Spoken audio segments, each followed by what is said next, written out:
ছয়জন বন্ধু ডাক দিয়া কয় গভীর রজনীতে তার ঘরে যাবে, ঘরে গিয়া ঢুকলে আমরা পিছন দিক দা যাইয়া আমরা যাইয়া ঢুকবো, ভিতরে তোরা দরজার মধ্যে টোকা দিবি, যখন দরজা খুলবো তুই ভিতরে যাইয়া ঢুকে যাইবি, সাথে সাথে চিৎকার মারবি, আমরা ঘরে ঢুকে হাতে নাতে ধরমু, এইভাবে সালিশ বসাইয়া তার অপমান করবো। বাপ হাতের মধ্যে কুফিটা লইয়া ডান হাতটারে আগুনের উপরে রাখিয়া দিয়া আমার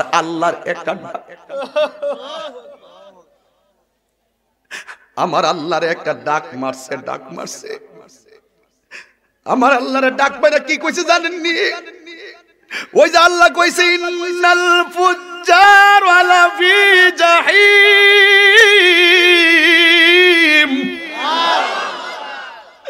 ওই লোকটার দিকে যখন তাকাইছি আমি তাকাইয়া দেখলাম লোকটা বাম হাতের মধ্যে কুফিটা লইয়া ডান হাতটারে আগুনের মধ্যে দিয়া আমার আল্লাহর ডাক দিয়া গই, আল্লাহ আমি তো জানি দুনিয়ার আগুনের চাইতে জাহান্নামের আগুন বড় ভয়ঙ্কর।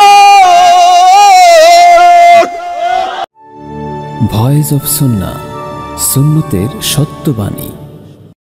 বাবাজিরা আমার কথা নাই বার্তা নাই, শুধুমাত্র আমি এই কথাটাই বলতে চাই, ফুলের সৌরভ মানুষের গৌরব চিরদিন থাকে না। আমার কবরে আমাকে জবাব দিতে হবে, আপনার কবরে আপনাকে জবাব দিতে হবে। কেউ কাহারও কবরে যাবে না রে বন্ধু আমার। এই দুনিয়াটা বড় ক্ষণস্থায়ী। আল্লাহ রাব্বুল আলামিন কুরআনুল কারীমের মধ্যে খুব সুন্দর করে বলে দিয়েছেন, কুল্লু মান আলাইহা ফান।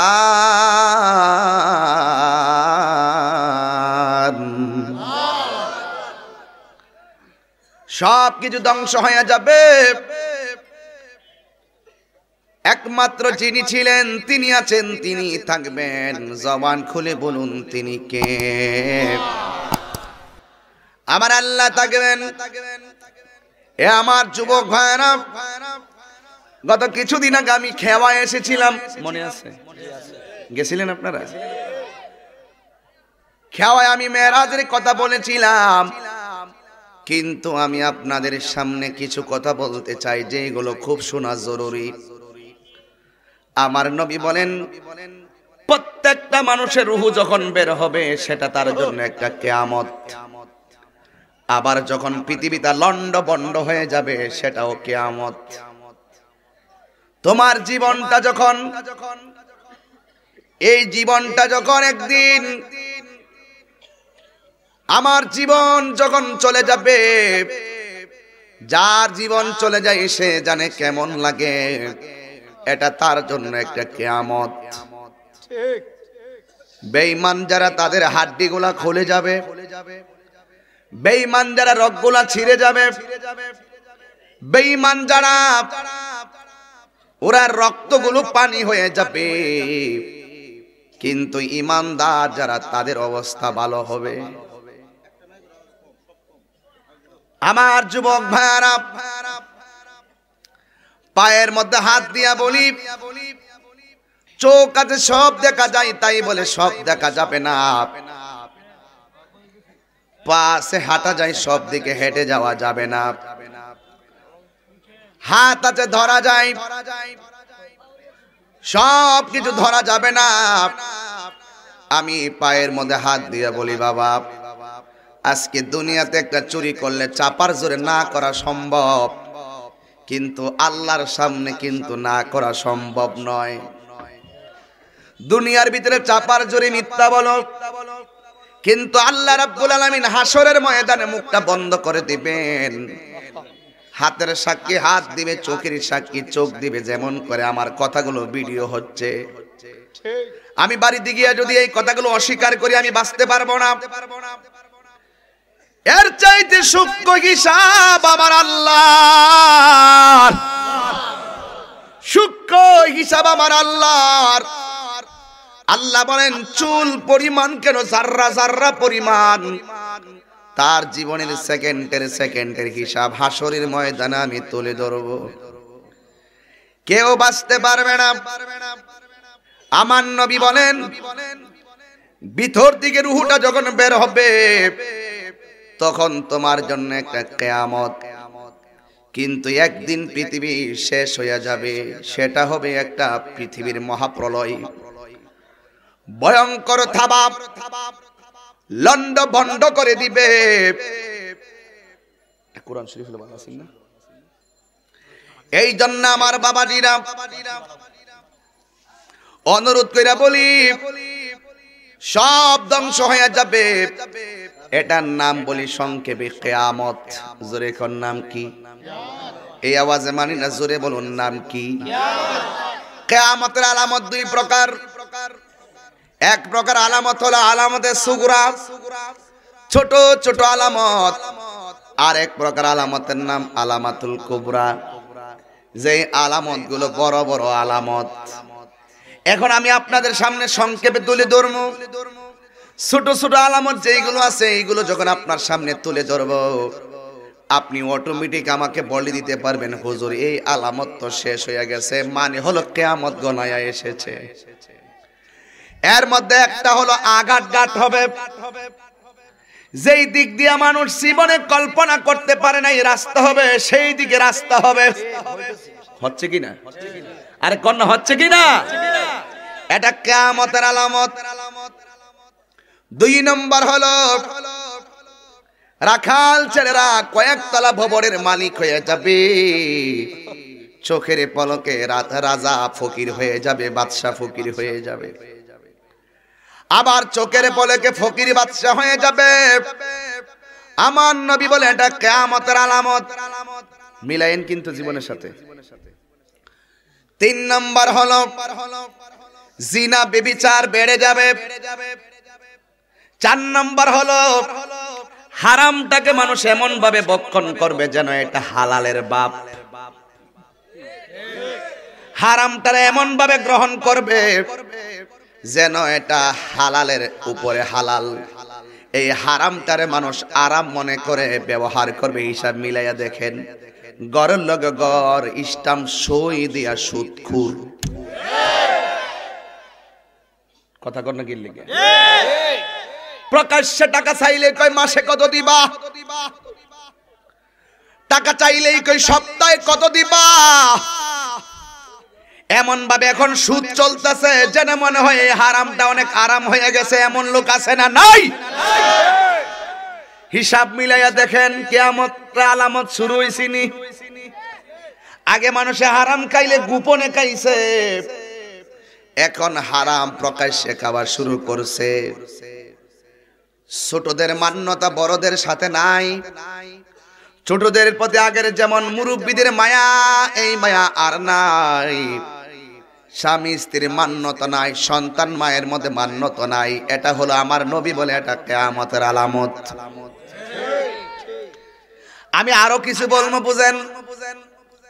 এরপরে দেখেন, এই যে একটা চেয়ার আছে, এই যে চেয়ার, অনেক জায়গায় দেখবেন এই চেয়ারটা বড় সম্মানী।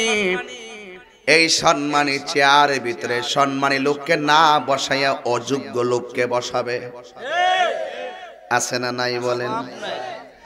এরপরে আর একটা আলামত ধরেন, এই ছোট্ট ছোট পোলাপান এগুলো জানার দরকার। কারণ এরা কোন সময় কিতাবে পড়বো আর শুনবো, ওয়াজ থেকে শোনাইয়া দেয় যেন এখন থেকে বুঝতে পারে। কথা কোন ঠিক না বেঠিক?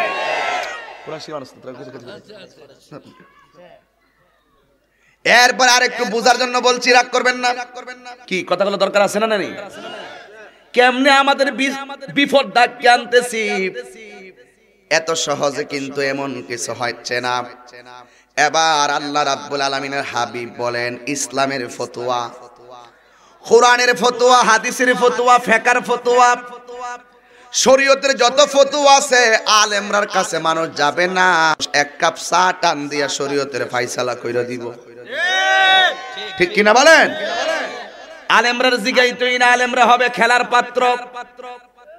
মৌলবি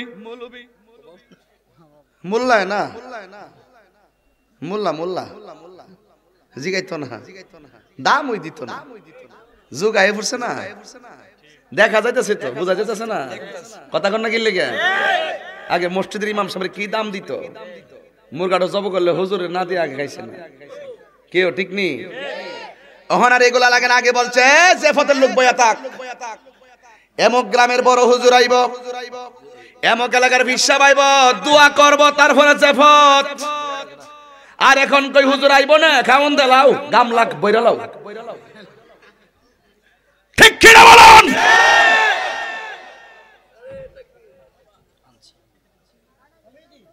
ঠিক আছে, রাগ করেন না কিন্তু, এগুলো চলছে তো। বরকত কোন জায়গায় এটাই তো বোঝে না। আমার নবী বলেন যারা দোয়া করে, দোয়া এমন একটা জিনিস মাফ হয়, যদি ওই দিন গুনাহটা মাফ না হয় সে খালি যাবে না। এই দোয়ার কারণে আল্লাহ তারে গুনাহ থেকে আবার বাঁচায়া রাখবো। নারে তাকবীর, আল্লাহু আকবার, নারে রিসালাত, ইয়া রাসূলুল্লাহ, মুফতি গিয়াসউদ্দিন আত-তাহিরি সাহেব, জিন্দাবাদ জিন্দাবাদ, সুন্নাহর আলো, করে করে চলো, নূর নবীজির আলো, করে করে চলো, ইসলামের সূত্র নাম জিয়ার সাথে, নারে তাকবীর, আল্লাহু আকবার। কষ্ট নিয়েন না বাজান। আগের মুরব্বীরা কইছে হুজুর দোয়া কইরা লোক, আধুনিক হইতে হইতে হইতে হইতে এমন আধুনিক হইব, মায়ের সামনে পর্দা করবে না, বাবার সামনে পর্দা করবে না, এমন একটা অবস্থা হবে। অথচ সে তো জানে না পর্দার কত গুরুত্ব। বেহায়াপনা বেড়ে যাবে, রাস্তাঘাটে বেহায়াপনা বেড়ে যাবে। আমার নবী বলে এটা কিয়ামতের আলামত। আমার নবী বলে এমন কিছু মহামারী তারা দেখবে যে মহামারী কোনোদিন তারা দেখে নাই। যদি এখন প্রশ্ন করি আপনার বয়স কত? ৬৬। আপনার বয়স কত? ৬০। আপনার ৬০ ৭০, এই তো এই বেরের ভিতরেই। আমি যদি জিজ্ঞাসা করি আপনার বয়স ৬৬, করোনার মতন এমন মহামারী জীবনে দেখছেননি? উনি বলবে ও তাহির হুজুর এটা দেখি নাই। তাহলে নবীর হাদিসটা ফইলা গেছে, এমন কিছু মহামারী আল্লাহ দেওয়াইব যা জীবনে কোনোদিন কোনো কানে শুনে নাই, চোখে দেখে নাই। কথা বলেন ঠিক কিনা? আমার নবীর ১৪৫০ বছরের কথাগুলো, ১৪৫০ বছর পূর্বের কথাগুলো আমরা হারে হারে মিল পাইতেছি।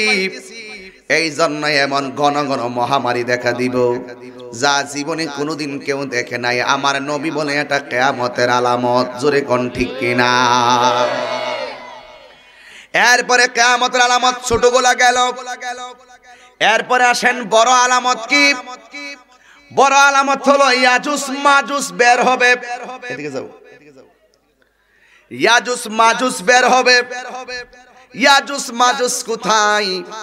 ইয়াজুজ মাজুজ হলো এমন একটা বিল্ডিং এর ভিতরে, যে বিল্ডিংটার ভিতরে ইয়াজুজ মাজুজ নামের দুইজন বৃহৎ আকার দানব বন্দী আছে। তাদের অত্যাচারের কারণে বহুত বছর আগে ওই এলাকার মানুষগুলো অতিষ্ঠ ছিল। ওই ইয়াজুজ মানুষকে ধরে ধরে পিঁপড়ার মতন মুখে ঢুকাইয়া ফেলতো। বাদশা জুলকারনাইন পৃথিবীতে একজন বাদশা, পৃথিবীর এক প্রান্ত থেকে আর এক প্রান্ত পর্যন্ত সফর করেছেন। মারহাবা বলুন। ওই বাদশা জুলকারনাইন ইয়াজুজ মাজুজকে বন্দী করার জন্য তিনি বিল্ডিং দিয়ে এমন ভাবে বেষ্টনী দিয়েছেন, বেষ্টনী দিয়ে এখনো তারে ওখানে বন্দী রেখেছেন। ইয়াজুজ মাজুজের জিহ্বাগুলো এমন ধারালো, তারা দুইজন প্রতিদিন সকাল থেকে শুরু করে জিহ্বা দিয়া লেইতে লেইতে বিল্ডিংটা একবার ব্লেডের মতন করে ফেলে। আরেকজন ডাক দিয়ে কই আজকে রাইখা দে, বাকিটা আমরা পরের দিন করব। আবার যখন পরের দিন চলে আসে দেখে আগে যেমন বিল্ডিংটা ছিল আমার আল্লাহ আগের মতো বিল্ডিংটা বানায়া দিছে। আল্লাহু আকবার, আল্লাহু আকবার। এইভাবে তাদের লক্ষ লক্ষ কোটি বছর চলছে। এখনো পর্যন্ত ওই ফেরেশতারা চেষ্টা করে, ওই দানব বৃহদাকার মানুষগুলো চেষ্টা করে, কিন্তু আমার আল্লাহ এদেরকে এখনো বন্দী করে রাখছে। আমার নবী বলেন একদিন তারা প্রাচীর ভেঙে বের হয়ে যাবে। এটা হলো কিয়ামতের সবচাইতে বড় আলামত। 2 নম্বর দাজ্জাল আসবে। দাজ্জাল আইসা তোমাদেরকে বলবে, এক হাতে জান্নাতটা রাখবে আর এক হাতে জাহান্নাম রাখবে, রাইখা বলবে আমারে আল্লাহ মান। আপনারা জবান খুলে বলুন, আমার আল্লাহকে 2 জন না 1 জন? ঠিক কিনা বলেন? দাজ্জাল আইসা বলবে আমার আল্লাহ মান। নবী ডাক দিয়ে কয় দাজ্জালের আক্রমণটা হবে পৃথিবীর ইতিহাসে সবচাইতে ভয়ঙ্কর আক্রমণ। এই জন্যই তো আমার নবী, আপনার নবী বলছিল গো, এমন একটা সময় আসবে জ্বলন্ত আংরাটা হাতে রাখলে যেমন কষ্ট হবে, ঈমান রাখতে তার চাইতে আরো বেশি কষ্ট হবে। ঠিক না বেটি? দাজ্জাল বলবে আমারে আল্লাহ মান। যাদের ঈমান থাকবে না তারা ঠাস করে তারা আল্লাহ মাইন্না ফালাইব। আমার নবী বলে দাজ্জালের এক হাতের মধ্যে জান্নাত দেখাইব আর এক হাতে জাহান্নাম দেখাইব। আপনারা বলেন দাজ্জালের হাতের জান্নাতটার ছবিটাকে আসল না নকল? এই নকল দেইখা মানুষ পাগল হয়ে যাবে। এবার ওই দাজ্জাল, যারা দাজ্জালকে আল্লাহ মানবে, ওই দাজ্জাল তাদেরকে ফুলের বাগানে ঢুকাবে, বেহেশতের বাগানে ঢুকাবে। আর যারা তারা আল্লাহ মানবে না তারা তাদেরকে আগুনে ফেলে দিবে। সাহাবারা ডাক দিয়ে কয় নবী গো, এই দাজ্জালের মোকাবেলা করব কেমনে? আমার নবী, আপনার নবী বলেন সাহাবীরা, কোন বংশের জোরে দাজ্জালের মোকাবেলা করা যাবে না, কোন সম্পদের জোরে দাজ্জালের মোকাবেলা করা যাবে না। কেন তাহিরি ঈমান করে? কেন রফিকে ঈমান করে? কেন আমরা আহলুস সুন্নাত ওয়াল জামাতরা ঈমানকে বড় সম্পদ মনে করি? আমার নবী, আপনার নবী বলে উম্মত, উম্মতের দাজ্জালের মোকাবেলা সেই দিন বংশের জোরে করা যাবে না। দাজ্জালের মোকাবেলা ওই দিন চাপার জোরে করা যাবে না, গায়ের জোরে করা যাবে না। দাজ্জালের মোকাবেলা সেই দিন মানুষ করবে ঈমানের দ্বারা, একমাত্র ঈমানের দ্বারা। আমল করছেন, কিছু করছেন না, ছাইরা দিছেন, কিন্তু আপনার ঈমানটা মজবুত ছিল সেই সময়। ওই সময় ঈমানটার দাম অনেক বেশি হবে। ঈমানদার বলবে এই দাজ্জাল তুই আমার আল্লাহ না। সুবহানাল্লাহ কয় না? একটা জবান বন্ধ রেখে না, জোরে কোন সুবহানাল্লাহ কোন। একটা গুরুত্বপূর্ণ, এই মুরব্বির সামনে থেকে সরো। তোমরা কি বুঝো না কেন? একজন মুরব্বি দেখো না এই পাশে বসে। আমার যুবক ভাইরা যারা রাস্তায় আছো, জীবনে অনেক মার্কেট করতে পারবা, অনেক মজা খাইতে পারবা, অনেক ঘোরাঘুরি করতে পারবা। কিয়ামতের আলামতগুলো হৃদয়ে ধারণ করো, ধারণ করে করে ঈমানি চেতনা তৈরি করো। আমার নবী বলে ঈমানদাররা সেই দিন বলবে তুই দাজ্জাল, তুই আমার আল্লাহ না। ঈমানদার বলবে আল্লাহকে দেখা যায় না, ধরা যায় না, ছোঁয়া যায় না, তুই আমার আল্লাহ না। একটু সরাই দেন, আমার দোয়ার ক্ষতি হবে। একটু সরাই দেন, কয়েলের ক্ষতি। বক্তাগিরি করে বুঝার একটু ফ্রিজে ঠান্ডা পানি খাইবা না, বুঝছো নি? যা ফাও তয় ঠেললে খাইও না, তাহলে বক্তাগিরি করতে পারবা না। কয়েলের ধোয়া এটা মূলত ক্ষতিকর। এটা আপনারা যারা বাসায় ঘুমান এরার কাছেও বলি, এটা মূলত ক্ষতিকর, অনেক ক্ষতি। এই জন্য ঘরে দেওয়ার পর আপনার বাইরে থাকবেন, এটা শেষ হয়ে গেছে, মশা গেছে, পরে ভিতরে যায় না, এলে অনেক ক্ষতি করে। সায়েন্টিস্ট বলছি আর কি। কি কোথায় গেছিলাম? ঈমানদাররা বলে তুই আল্লাহ না। সুবহানাল্লাহ কোন রে? কিসের জোরে বলবে? টাকার জোরে? কথা কনা এ আমার পোলা বান্ডি কয় কিসের জোরে? ঈমান আসেনি, ঈমান আসেনি? দুই হাত তুলে বলে ঈমান আছে।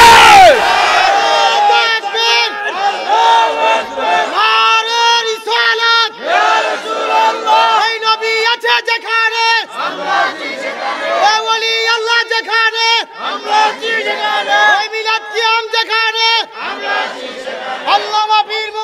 গিয়াসউদ্দিন আত-তাহিরি সাহেব জিন্দাবাদ জিন্দাবাদ সকলে বলে আল্লাহু আকবার। ও নবী গো নবী, রোজা রাখার মতো রাখতে পারি না, নামাজ পড়ার মতো পড়তে পারি না, মা বাবারে মহব্বত করি করার মতো করতে পারি না, আমলের দিকে তাকাইলে অহংকার করতে পারি না, কিন্তু চিনারে চাপরে খাওয়ায় কাজের খোলার মানুষ দার্থহীন কণ্ঠে বলতে পারি নবী গো আপনি নবীর আমরা জানের চাইতে বেশি ভালোবাসি। হাত তুলে বলো ঠিকই না বেঠে? সন্দেহ আছে? ওই দিন মোকাবেলা হবে ইমানের জোরে।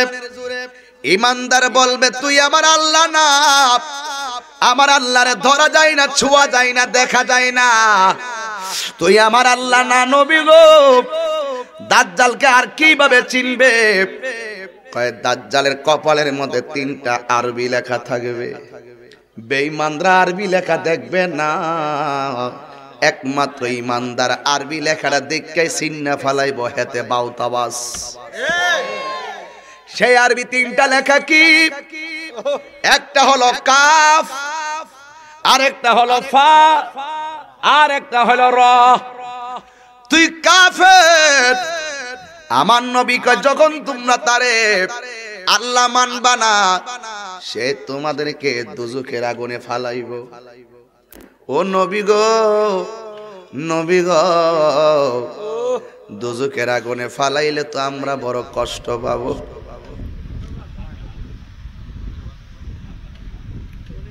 একটু বন্ধ করে দাও, কমান যায় এত কম কম, একদম কমের হয়, একদম কমে, আমাদের রেকর্ড হচ্ছে তো, আর একটু কমাও, তাইলে একটু অ্যাঙ্গেল করে ওইদিকে ফিরে দাও, আর একটু এদিকে দাও, চলবে। আমি বলতে চেয়েছিলাম যুবক ভাইরা আমার, ও মুরব্বী বাবারা, সাহাবারা কয় নবী গো এরে আল্লাহ যদি না মানি আমার শাস্তি দিব, এত কষ্ট আমরা কেমনে সহ্য করব? আমার নবী ডাক দিয়ে কয় সাহাবারা, দাজ্জাল সেদিন যদিও তোমরা মনে করতেছ আগুনে ফালাইয়া দিলে কষ্ট পাইবা, কিন্তু আমার আল্লাহ এই আগুনটার ফুলের বাগান বানাইয়া দিব। এ যুবক কেমন নসিব আমরা রইবনি। আমার নবী কয় উম্মত সে যদিও তোমার আগুনে ফালাইব, ইব্রাহিম নবীরে আগুনে ফালাইছে, আগুনকে ফুলের বাগান বানাইয়া দিছে কে? তোমরা চিন্তা করো না, আগুনের আমার আল্লাহ ফুলের বাগান বানাইয়া দিবে।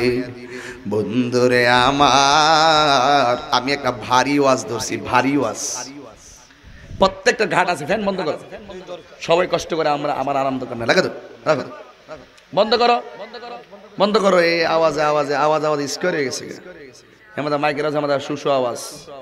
আল্লাহু আকবার জোরে বলেন। অসুবিধা নাই বাবা, অসুবিধা নাই। এবার আমার নবী বলে সেই দিন দাজ্জালের মোকাবেলা হবে একমাত্র ঈমানি শক্তি দ্বারা। এবার ওই দাজ্জালকে প্রতিহত করতে ঈসা পয়গম্বর নামবেন, জোরে কি সুবহানাল্লাহ বলবেন না? ইমাম মাহদী আসবেন, এই পৃথিবীতে আবার ইসলামের পতাকাটা উঠবে। সেদিন পৃথিবীতে আর কেউ বেঈমান থাকবে না। আমার নবী বলেন ওই ঈসা নবী নামা হলো কিয়ামতের বড় আলামত, ইমাম মাহদী আসা হলো কিয়ামতের বড় আলামত। মনে রাখবে পৃথিবী সব শেষ হয়ে যাবে, সব শেষ হয়ে যাবে যুবক ভাইরা আমার। এর মধ্যে আরেকটা বড় আলামত হলো, আরেকটা বড় আলামত হলো, এই যে পেয়ে গেছি, আরেকটা বড় আলামত, কিয়ামতের বড় আলামত হলো এই পৃথিবীতে যতগুলা পাহাড় আছে, এই পাহাড়গুলো আমার আল্লাহ আকাশে তোলার মতো উড়াইয়া নিবে।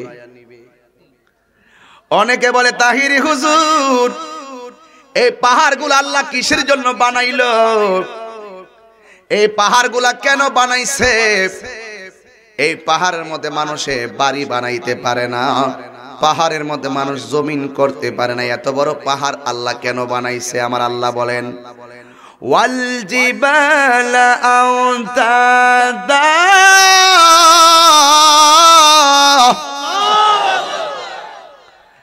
আল্লাহ রাব্বুল আলামিন বলেন এই পৃথিবীর ভিতরে সমস্ত পাহাড়গুলো, এলাকায় তো বিল্ডিং বেশি এখন না, তারপরে আমি বলি টিনের ঘর আসেনি? টিনের ঘরের ভিতরে কাঠের মধ্যে টিন তারা লাগায়নি, লাগানোর সময়টা কিতা বল্টু কি ওটা করছিস না, লোয়া টোয়া করছিস, টিনের ঘর চালা লোয়া মালা থাকবে বিহু। এটা হইলো ওই বল্টুটার উপর একটা জায়গা আছে এমনি ঘুরাই লাগান লাগে। আর গোল্ডারে কি কয়? ওয়াসা। আবার টিউবওয়েলের ওয়াসা নিয়ে লাগাই দেন না, বুঝা লইন কিন্তু। হ্যাঁ না কি আসেনি? এই ওয়াসা দিয়া সুন্দর করে বন্ধুরি এমন ভাবে পেরেকের মতন ঘুরাইয়া ঘুরাইয়া লাগাই, বাতাসে যেন টিনটারে উড়াইয়া নিতে না পারে। আমার আল্লাহ বলেন হ্যাঁ পৃথিবীর মানুষ, তোমরা মনে করিও না আমি পাহাড়গুলো এমনি বানাইছি এই পৃথিবীটা যেন লড়াচড়া না করতে পারে। আমি আল্লাহ অসংখ্য পাহাড় দিয়া পৃথিবীটারে পেরেক মেরে দিয়েছি। কি হলো? দলিল আসেনি? এ যুবক, আমার নবী ডাক দিয়া কই উম্মত, কিয়ামতের বড় আলামত হলো পাহাড়গুলা উড়ে যাবে। কোথায় যাবে আমি বলি না, আমার আল্লাহর কুরআন কয়। জবান খুলে কি আল্লাহু আকবার বলা যাবে ভাই? আমি একটু তেলাওয়াত করলে কি বলা যাবে? সবাই কি রেডি আছেন? এই যে দেখেন, আমি বলি না, আমার আল্লাহ বলেন এ যুবকের দল, কিয়ামতের পূর্বে এই পাহাড়গুলা উড়ে যাবে। ওয়াতাকুনুল জিবালু কালইহিনিল মানফুস।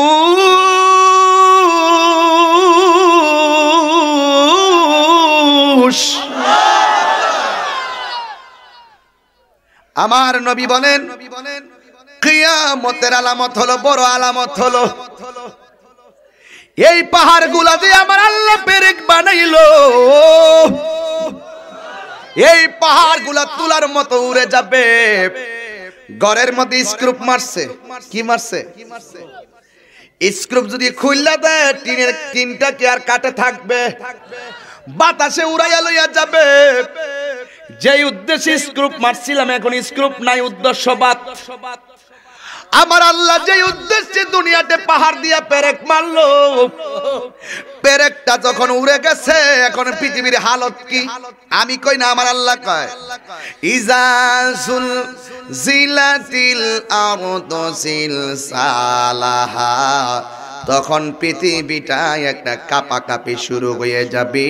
জোরে কি আল্লাহু আকবার বলবেন না? পৃথিবীটা কি হবে? ঘরের মধ্যে টিনের ঘরে স্ক্রুপ লাগাইলাম যে উদ্দেশ্যে, স্ক্রুপ খুললা ফালাইলে যেমন বাতাসে টিনটা উড়াইয়া নিয়ে যাইব, ঠিক এমন ভাবে আমার আল্লাহ যে উদ্দেশ্যে পেরেক মারছে পাহাড়গুলো আকাশের দিকে তোলার মতো উড়ে যাবে। এখন দুনিয়ার হালত স্বাভাবিক, ইজা জুলজিলা, জাল জ্বালা শুরু হয়ে যাবে। ওই মুহূর্তে কোন মায়ে থাকবে 3 মাসের গর্ভবতী, কোন মা থাকবে 5 মাসের গর্ভবতী, কেউ থাকবে 6 মাসের গর্ভবতী। দুনিয়ার কাপাকাপির কারণে 3 মাসের বাচ্চাটা ঠাস করে ডেলিভারি হয়ে যাইব। আল্লাহু আকবার। আমি ঘটনা বলছি না, ঘটনা নাই, এটা একটা চেতনার কথা বলছি। সবগুলো বিষয়কে ওয়াজের ঘটনা বলে হামখেয়ালি করবেন না। এই গ্রামে যদি কোনো মা থাকে জিজ্ঞাসা করবেন, মা তোমার পেটের ভিতরে বাচ্চাটা যখন তোমার ঘুমের ঘরে লাথি দেই তোমার কি মনে হয়? হুজুর আমার ঘুমটা ভাঙ্গা যায়। তুমি যখন পেটের মধ্যে বাচ্চা নিয়ে খাইতে বসো, হঠাৎ করে যখন তোমার সন্তান পেটে লাথি মারে, কয় খাবারের রুচি বন্ধ হয়ে যায়। দুনিয়ার মা যখন প্রসবের ঘরে অন্ধকার ঘরে যায়, মা আল্লাহর ডাইরেক্ট অন্তর দিয়া কয়, আল্লাহ সন্তান পেটে নিয়া ভূমিষ্ঠ করার সময় এত কষ্ট, যদি জানতাম কোনোদিন সন্তান পেটে নিতাম না। যখন সন্তানটা ভূমিষ্ঠ হইয়া যায়, মা সন্তানরে কোলে নিয়া হাজার ব্যথা ভুলে যা। এই জন্য যুবক ভাইরা আমার, দুনিয়াটা কাঁপাকাপির কারণে একেবারে মায়ের পেট দিকে 6 মাসের বাচ্চা ডেলিভারি হয়ে যাবে। সবাই বলবে ওয়াকালাল ইনসানু মালাহা,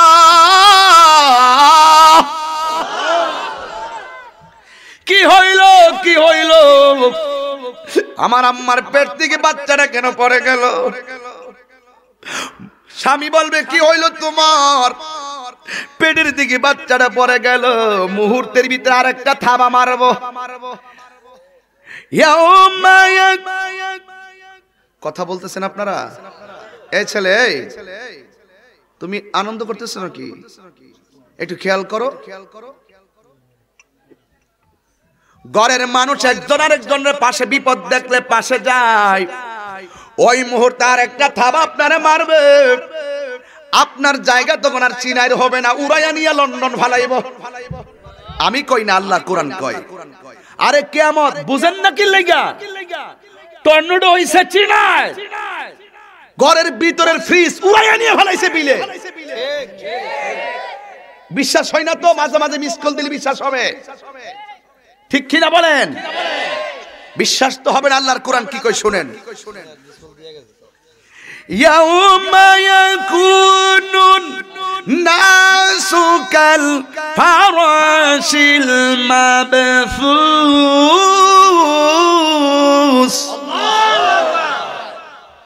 ভিতরে একটু ইকুটি দিয়ে এটা মিষ্টি করো। সেদিন মানুষগুলো, আপনারা জীবনে আপনারা কি ফরিং দেখছেন? ফরিং বাবা, ফরিং আগে তো আমরা ফরিং ধরতাম। ফরিং আকাশে যেমনে উড়ে, মানুষগুলো কীট পতঙ্গের মতন এমনি উইরা উইরা করতে আয়োজন পড়তেছে, আবার কোথায় যেন যাইতেছে। ঠিক কেমন একটা অবস্থা তৈরি হয়ে যাবে। আমার আল্লাহ বলেন, ইয়াউমা ইয়াকুনুন নাসু কাল ফারাশিল মাবসুস।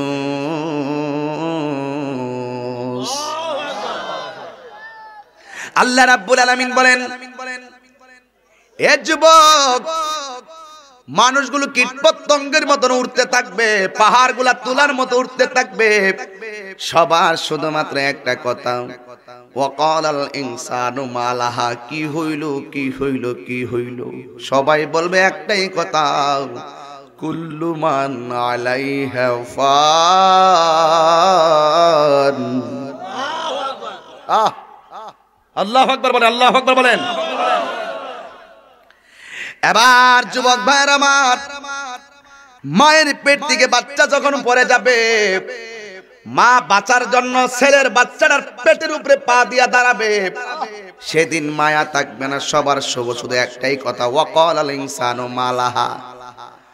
মা ডেলিভারির মতো রক্তাক্ত হয়ে পড়ে থাকবে, থাবা মাইরা উড়াইয়া নিয়ে এই জায়গা ওই জায়গায় ফালাইবে। আমার আল্লাহ বলেন, এ পৃথিবীর মানুষ, যখন এই পৃথিবীটা কম্পন তৈরি হয়ে যাবে, আল্লাহ এভাবে বলেন কোরআনে, ইজাস সামাউ ফাতারাত। জোরে কি আল্লাহু আকবার বলবেন না? প্রথম জমিনের কাঁপাকাঁপি শুরু হবে। এরপরে আল্লাহ বলেন, আকাশটা বিদীর্ণ হয়ে যাবে। ওয়া ইজাল কাওয়াকিবু তাসারাত। আর যতগুলা নক্ষত্র আছে সব নক্ষত্র খুলে খুলে জমিনে পড়বে। ওয়া ইজাল বিহারু ফুজ্জিরাত। যত নদী আছে সব নদীর মধ্যে সুনামি শুরু হয়ে যাবে। সুনামি কি জিনিস আজকে রাতে ইউটিউবে গিয়ে সার্চ দিবেন, সুনামি লেখে। যখন সার্চ দিবেন দেখবেন সুনামি হলো এমন, হঠাৎ করে নদীর উপরে একটা তুফান শুরু হয়, পানির একটা ধাক্কা মারে, পানিটা এমন গতিতে আসে নদীর তীরবর্তী বাড়িগুলা লন্ডভন্ড করে দেয়। আমার আল্লাহ বলেন ওই সেই দিন সকল নদীর ভিতরে সুনামি শুরু হয়ে যাবে। এই সুনামির কারণে সব লন্ডভন্ড করে দিবে। আমার যুবক ভাইরা, অনুরোধ করে বলি, দুনিয়া থাকার জায়গা নয়। দেখেন আমাদের থিওরি কত নিম্নে চলে গেছে। একটা ছেলে মেয়ে যদি কালো হয়, বাড়িতে যায় কয় মেয়েটা কালো, এই জন্য বিয়া ঠিক করতে পারি নাই। একটা মেয়ে যদি খাটো হয়, বাড়িতে যাইয়া বলে মেয়েটা খাটো, বিয়া ঠিক করতে পারি নাই। একটা মেয়ে যদি গরিব হয়, কয় তার ঘর দুয়ার নাই, কোথায় বিয়ে করাবো? আপনি এইগুলা বলেন কেন? মানুষকে বলে দেন তকদিরে নাই, হয় নাই। কিন্তু কোন মানুষের আকার আকৃতি নিয়ে কোনোদিন তার ধিক্কার মেরে কথা বলবেন না।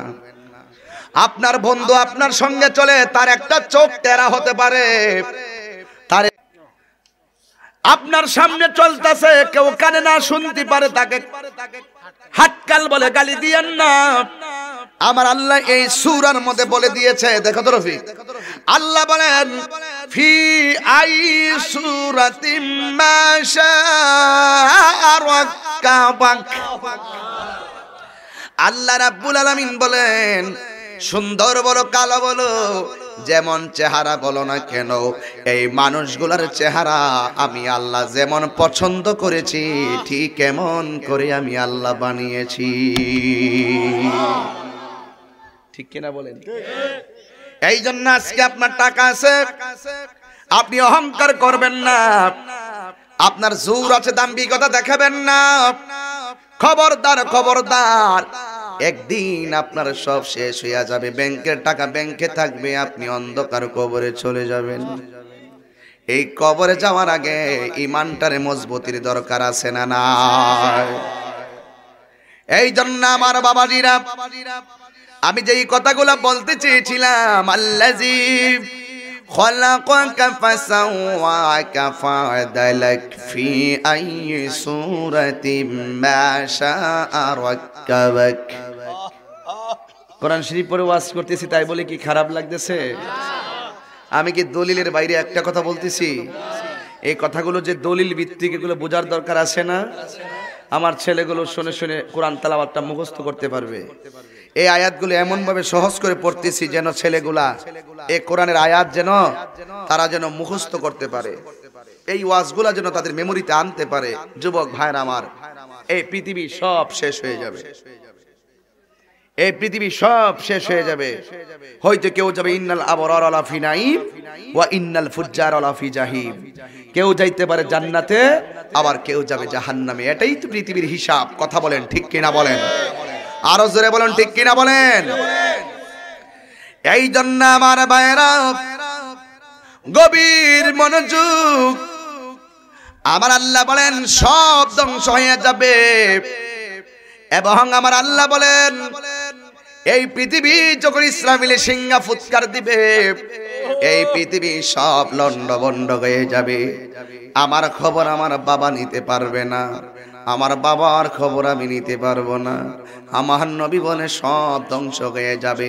এখন আমি চীনের বাসীর কাছে জানতে চাই, এই বিপদ আসার আগে আমরা আল্লাহকে চিনার দরকার আছে না নাই? আরো জোরে কোন আছে না নাই? আরো জোরে বলো আছে না নাই? কেমন ভাবে চিনবেন? একটা যুবকের কথা মনে হয়ে গেল, যদি সময় দেন আমি বলতে চাই। বলবো? মানে আল্লাহকে কেমন ভাবে ভালোবাসলে আল্লাহ নিজে আপনাকে কিয়ামতের মহাপ্রলয় বলেন। আর যুবক দুনিয়ার বিপদ বলেন, আমার আল্লাহ আপনারা কেমনে সেভ করবো একটা বাস্তব উদাহরণ দিলে বুঝবেন। ডানে আপনার শত্রু, বামে আপনার শত্রু, কিন্তু আমার আল্লাহ যদি সাথে থাকে পৃথিবীর কেউ কি ক্ষতি করতে পারবে? বন্ধু হলো 7 জন। কয়জন? জোরে বলেন কয়জন? বন্ধু হলো 7 জন। এই 7 জন বন্ধুর ভিতরে 6 জন বন্ধু বখাটে, আর একজন বন্ধু হলো ভালো। 7 জনের মেলে 6 জনের মেলে একজন ভালো থাকলে চলতে পারে না, আর 7 জন ভালোর মধ্যে একজন খারাপ চলতে কিন্তু সহজ। কথা কোন ঠিক কিনা? এবার ওই বন্ধুটা দিনের বেলা কিছু শুকনা খাবার আনে, শুকনা খাবার এনে তিনি 7 দিন পর্যন্ত ঘরের ভিতরে বসা থাকে, আর 7 দিন পর্যন্ত কিছু খায়, ঘরে থেকে আর বের হয় না। কিন্তু ওই 6 জনের মা তার ডাক দিয়ে কয়, তোর বন্ধু দেখছিস না কেমন করে ইবাদত করে? স্বাভাবিক ব্যাপার, 5 জন ছেলের মধ্যে একটা ছেলে ভালো পড়লে প্রত্যেকের অভিভাবক তার সন্তানকে শাসাইব তারে দেখাইয়া। এবার ডাক দিয়ে কয়, তোরাও তো তার ক্লাসমেট, তোরাও তো তার বন্ধু, সেও তো তোর বন্ধু। এই লোকটা যদি সারাদিন আল্লাহর প্রেমে গান গাইতে পারে, তোরা কেন পারস না? এবার 6টা বন্ধু মনে মনে যুক্তি করলো, আমরা পারি না, আমাদেরকে মা শাসন করে, সমাজের মানুষ আমাদেরকে শাসন করে। এবার ওই মুহূর্তে 6টা বন্ধু যুক্তি করলো, একজনের কারণে আমরা 6 জনের স্বাধীনতায় ব্যাঘাত ঘটছে, একটা কাজ করি, রাস্তায় দইরা তারে অপমান করব। আর একটা বন্ধু ডাক দিয়া বলে, অপমান করিস না, সে যদিও একজন, হকের পথে হাজার মানুষ আছে না। না, সৎ সাহস লাগবে। কি সাহস? সৎ সাহস লাগবে। সাহস সবারই আছে, সৎ সাহস কয়জনের আছে? ঠিক কিনা বলেন বাবা?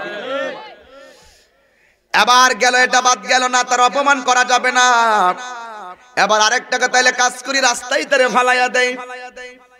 যতই মাইরা ফেলি আমরা বাঁচতে পারবো না, মারা যাবে না, তারে অপমান করতে হবে। কয় কেমনে? কয় তার পিছনে একটা মেয়ে লাগাই দিমু, এই মেয়েটা তার অপমান করবে, চলে বলে কৌশলে মেয়েটা তারে অপমান করবে। আউযুবিল্লাহ। কোন দুনিয়ায় যেমন ভালো মেয়ে আছে, আবার খারাপ মেয়েও। এই ছেলে, কি হলো তোমার? যাও তাড়াতাড়ি সুযোগ করে এসো, যাও বইসন 1 ঘন্টা এসে হুট করে উঠে যাও গা। ফোন দিছে মনে হচ্ছে তোমার নানি, ওয়াজ শুনতে আইছো কিনলে কি ওয়াজ না শুনলে? ফুলাফান চুল দেখলো কিন্তু বুঝি কেমনে চলস। বহুত লাল চুল কালা বানাইছি, বহুত লাল চুল, ওয়াজ ওইটা নানি বাবা অনেক গোলারে। তুমি যখন চুলটি লাল রাখো, 4 জন বন্ধু তোমার খুব ফাইন হইছে, আর বাকি 96 জন লোক গোপনে তোমার বাবার কাছে বিচার দেয় যে আপনার ফুলাটা কি শুরু করছে। কথা কন না কি লেগা? আপনার কারণে বাবা মুখ দেখাইতে পারে না, আপনার শরীরে শক্তি বেশি, বাবার দমক মারেন, শান্তি পাইতেন না। কোটি টাকা রুজি করলো, বাপ মারের দমক দিলে কাম হইতো না, কাজ হবে না। চান্দু কাজ হবে না। বহুত কোটিপতি দেখছি মা বাবার মনে কষ্ট দেওয়ার পর লাস্টে কানতে কানতে মরণ লাগছে। কথা কন না কি লেগা? খুব সাবধান, যার যায় সে বুঝে, যার থাকে সে বুঝে না। ও বন্ধুরে, গভীর মনোযোগ মহব্বত নিয়ে বসে যান। একটা জবান ও বন্ধ রাখবেন না, চিৎকার মেরে বলুন সুবহানাল্লাহ। আল্লাহ রাব্বুল আলামিন বলেন, ওয়া'লামু আন্নাল্লাহা মা'আল মুত্তাকিন।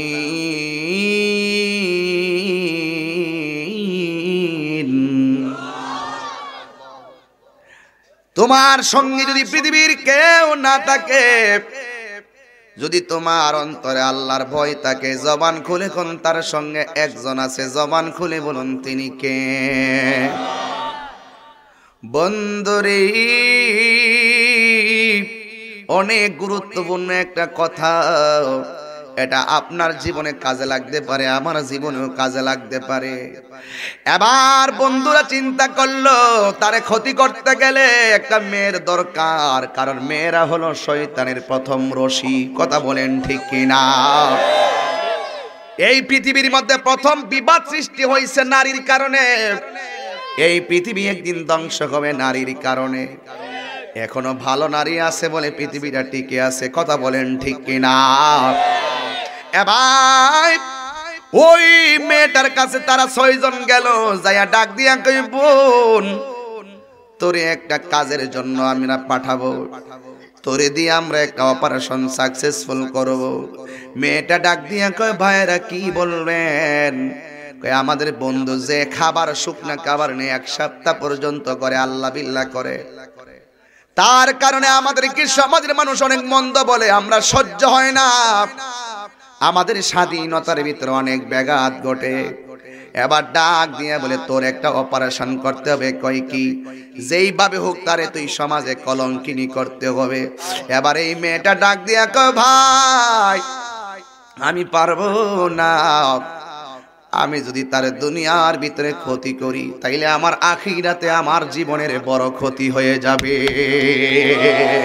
আল্লাহু আকবার। হে আমার আশিকিন জাকিরিন মুহিব্বিন বাবা জিরাইরি, ওই মেয়েটাকে আমি পারবো না। এবার ওরা বলতেছে না না সুন্দরী মেয়ে দিয়ে হবে না, না না হবে না, হবে না। কই কেন? কই আমার পক্ষে সম্ভব না, আল্লাহ তো আমার কথা দেখবে, আল্লাহ তো দেখতেছেন আমি কি করতেছি। এবার ওরা কয় না তারে দিয়া হবে না। এবার সুজা চলে গেল আরেকটা অভাবী মেয়ের কাছে। অনেক মানুষ আছে অভাবে স্বভাব নষ্ট, আছে না? অভাবে স্বভাব নষ্ট। দুনিয়ার সবচাইতে অমূল্য সম্পদ হলো মানুষের চরিত্র। কথা বলেন ঠিক কিনা বলেন? এবার ওই মুহূর্তে একটা অভাবী মেয়ের কাছে গেল, যাইয়া ডাক দিয়ে বোন একটা কথা আছে। কয় কি? কয় আমার এলাকার যে বন্ধু আছে তারে যেইভাবে হোক অপমান করবা, যদি তুমি অপমানিত করতে পারো তোমার শরীরের ওজন অনুযায়ী তোমারে অর্থ সম্পদ দেওয়া হবে। এই কথা বলার পরে অভাবী মেয়েটা ডাক দিয়ে কয় ভাই আসলে আমার পেটের দায়ে আমার অনেক কাজই করা লাগে, তবে এই সিদ্ধান্তটা এখন দিতে পারবো না, আগামীকাল জানাবো তোমাদেরকে আমি অপারেশনটা করতে পারবো কিনা। এবার মেয়েটা বাড়িতে গিয়ে শুইল।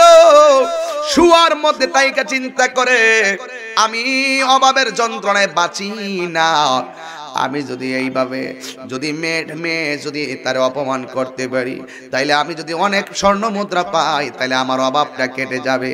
এবার সকাল হয়ে গেছে, বন্ধুর কাছে যাইয়া বললেন ঠিক আছে আমি তার অপমান করব। কিভাবে করব? 6 জন বন্ধু ডাক দিয়া কয় গভীর রজনীতে তার ঘরে যাবে। ঘরে গিয়া ঢুকলে আমরা পিছন দিক দা যাইয়া আমরা যাইয়া ঢুকবো, ভিতরে তোরা দরজার মধ্যে টোকা দিবি, যখন দরজা খুলবো তুই ভিতরে যাইয়া ঢুকে যাইবি, সাথে সাথে চিৎকার মারবি, আমরা ঘরে ঢুকে হাতে নাতে ধরমো, এইভাবে সালিশ বসাইয়া তার অপমান করমো। জোরে কন্যা নাউজুবিল্লাহ। যার কেউ নাই তার একজন আছে, জবান খুলে বলুন তিনি কে? এ আওয়াজে মানি না, জবান খুলে বলো তিনি কে? এবার ওই মেয়েটা গভীর রজনীতে আল্লাহ ওয়ালার ঘরের দরজায় গেল, যাইয়া ঘরের এটারে কি কয় টোকা দিল, ফাকারা আল বাব, দরজার মধ্যে যখন টোকা দিল আল্লাহর ওলি ওই আল্লাহর মাহবুব বান্দা ঘরের ভিতর দিকে বলে কে? মেয়েটা বলে আমাকে বাঁচান, আমাকে বাঁচান। কে আপনি? আমি অনেক বিপদের মধ্যে আছি, আমারে বাঁচান। এই কথা বলার পরে দেখেন আমরা যদি হইতাম দরজা খুললা দেখতাম তার কি হইছে, কারণ আপনারা বলেন আল্লাহর ওলিদের একটা বেলায়েতের নজর আছে না? না আছে কি না? ওলি আল্লাহ স্মরণ তো একটু টাচ দিলাম আর কি, নাইলে তো আমার হক আদায় হইতো না।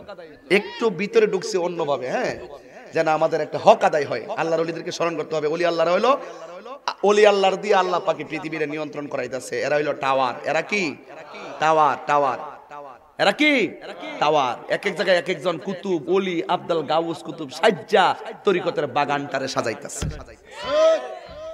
এই কথাগুলো অনেকেই বোঝে না। আর কত করবেন ভাইয়া, ওয়াজ শুনেন না? এখন ভাইয়া একটু ওয়াজ শুনুন। কষ্ট তার কম করছেন না, বহুত কষ্ট করছেন, অনেক কষ্ট করছে আমার লেখা। বাড়িতে অনেকবার গেছে, আমি বলছি মানে বুঝাইতাম পারি না যে আমি আসবো, বিশ্বাসই করে না যে আমি আসবো। আমি সাফরে বেড়া সিনার মাহফিলে আইতাম না, এটা একটা বিশ্বাসই করাইতাম পারি না। যত ব্যস্ত আমি সিলেট থেকে আইছি, বহুত কষ্ট করে আইছি, কিন্তু আজকে খাওয়া দাওয়ার সাথে সম্পর্ক নাই। মানুষের ওয়াদা রক্ষা করতে যাই শেষ 90 দিনে 270টা মাহফিল করছি। 90 দিনে 270 মানে প্রতিদিন 3টা। আর আজকে কয় তারিখ? 26 দিন। প্রতিদিন অলরেডি 3টা হয়ে যাচ্ছে, আজকে 3টা হয়ে যাচ্ছে। কিন্তু তো এইভাবে যে খেদমতগুলো করছি, এটা একমাত্র দিন মাযহাব মিল্লাতের জন্য মানুষ আহ্বান করে, আমি গিয়ে কিছু হকের কথা বলতে পারি। কথা বলেন ঠিক না বেঠিক? মানে অবাক যে শুনে হে অবাক হয় আমি কিভাবে কথা বলি। আমি কথা বলি, আমার কোরআন আমার শক্তি, আমার রাসূল আমার শক্তি। হাত তুলে কি ঠিক কিনা বলেন? কারণ আল্লাহর পক্ষে কাজ করলে আল্লাহ আপনাকে হেফাজত করবে। কথা কোন ঠিক কিনা? একবার আমার এমনি ওই দিন বইলে একটা কথা কয়ে আমার চিন্তা ফালাই দিছে। কইতাম নিও সিনিয়র সাপোর্ট এই সমস্ত কথা বললে চলে না, তারপরে চালাইলেই চলে। ঠিক নিও তো অসুবিধা নেই। সিনিয়র সাপোর্ট খালাতো ভাই জানো তো ভাই, তার হাসাহাসি মাঝখানে একটা সরগান হালি নৃত্য। শুনেন একটা কথা বলি, এই শুনেন।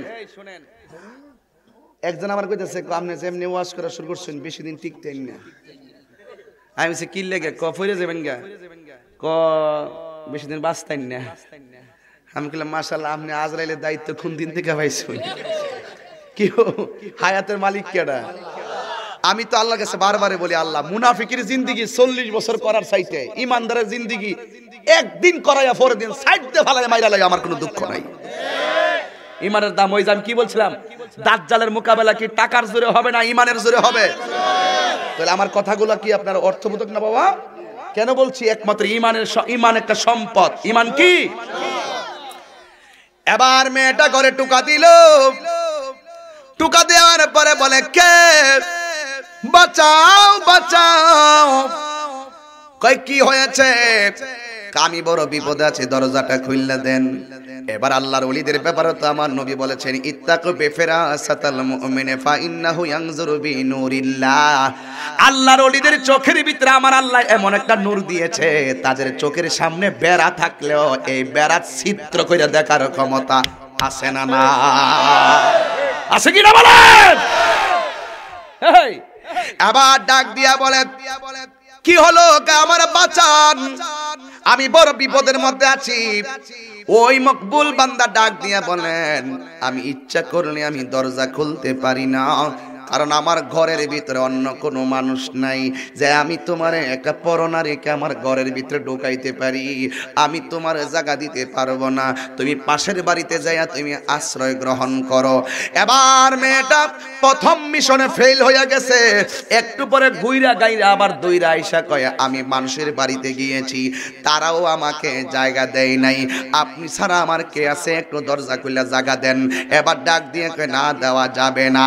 ওই মুহূর্তে মেয়েটা ডাক দিয়া কয় তোমারে শুনেছি বড় বুজুর্গ, তুমি আল্লাহ আল্লাহর জিকির করো, 7 দিন পর্যন্ত শুকনা খাবার নিয়ে দিন রাত কাটাও, কিন্তু একটা কথা আমি বইলা দেই, আমি তোমার কাছে আশ্রয় চাইলাম, তুমি আমার আশ্রয় দিলা না।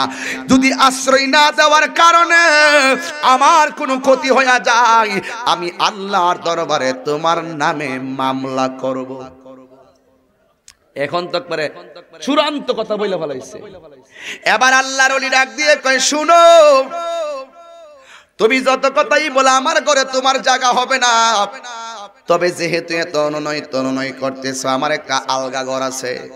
আমার ঘর হলো 2টা, ওই যে পাশের ঘরটা দেখতেছো ওই ঘরের মধ্যে তুমি রাত্রিটা যাপন করো, ঘরে কোনো মানুষ নাই। মেয়েটা তখন ঘরটা খুললো। আল্লাহর ওলি ডাক দিয়া কই 2টা শর্ত আছে, ঘরের মধ্যে থাকবা, একটা কথা বলতে পারবা না, আর 2 নম্বর শর্ত হলো তুমি সকালবেলা সূর্য ওঠার আগে ঘর থেকে বের হয়ে যাবে, যেন কোনো মানুষ দেখতে না পারে।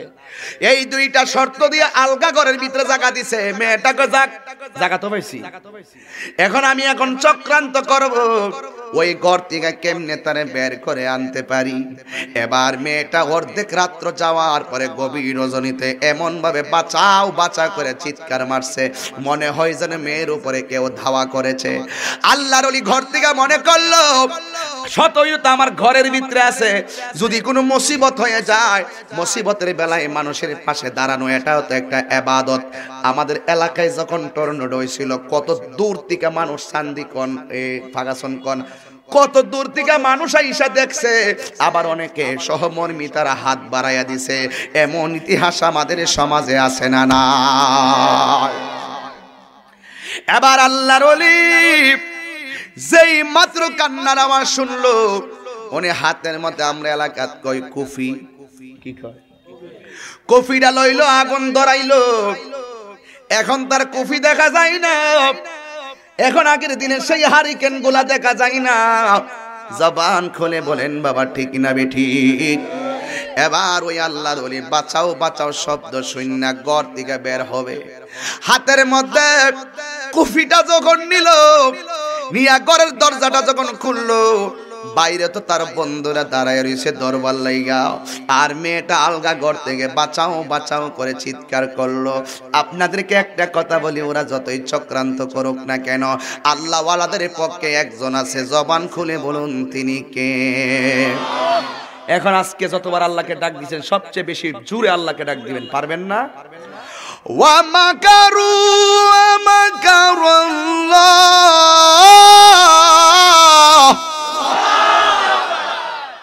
এখন আরো জোরে দিবেন, ওয়াল্লাহু খায়রুল মাকিরিন।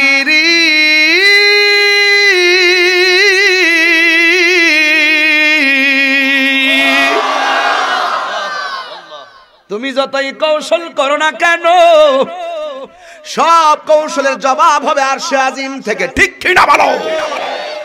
এবার ওই মেয়েটা ডাক দিয়া কয় বাঁচাও বাঁচাও। এমন ভয়ঙ্কর জোরে চিৎকার দিল, এমন একটা বাপ করলো যেন তারে কেউ দইরা ফেলাইছে। আল্লাহর ওলি দরজাটা খুললেন, হাতের মধ্যে কফিটা লইয়া ঘর থেকে যখন বের হলো, বের হওয়ার পরে দেখলো ঘরের দরজাটা খোলা। আল্লাহর ওলি এরপর বাইরে দিয়ে শুনতেছেন বাঁচাও বাঁচাও আওয়াজ। আর পাশে 6 জন বন্ধু পেতে মানুষ নিয়ে দাঁড়িয়ে আছে ধরার জন্য। এই দিক দিয়ে আল্লাহর ওলি ওই কফিটা লই আস্তে আস্তে ঘরের কোনায় ঢুকলো। ওই মেয়েটা হাতের ডান পাশে কোনায় টেবিলে পড়ে আল্লাহ বাঁচাও বাঁচাও বলতেছে। আর এই দিক দিয়ে আল্লাহর ওলি টেবিলের দিকে না যায় ঘরের বাম পাশের কোনায় গেছে। এটার নামই তো হলো বাজান তাকওয়া। কথা বলেন ঠিক কিনা? এবার বাম পাশে যাইয়া চোখটারে বন্ধ করে বলতেছে তোমার কি হইল? এবার মেয়েটা বাঁচাও বাঁচাও বলার পরে ওলি আল্লাহর বান্দা ঢোকার পরে ডাক দিয়ে কই তোমার কি হইল? নিজের চোখটাও খোলে নাই, তারে দেখবে বলে। এবার মেয়েটা ডাক দিয়ে কে আপনি কি বুঝেন না রাত্রে এত গভীর রজনীতে কেন আমি বাঁচাও বাঁচাও বলছি? আসলে আমার কেউ কিছু করে নাই, আমি এসেছি আপনি আপনাকে সঙ্গ দেওয়ার জন্য আমি এসেছি। জোরে জোরে বলেন নাউজুবিল্লাহ।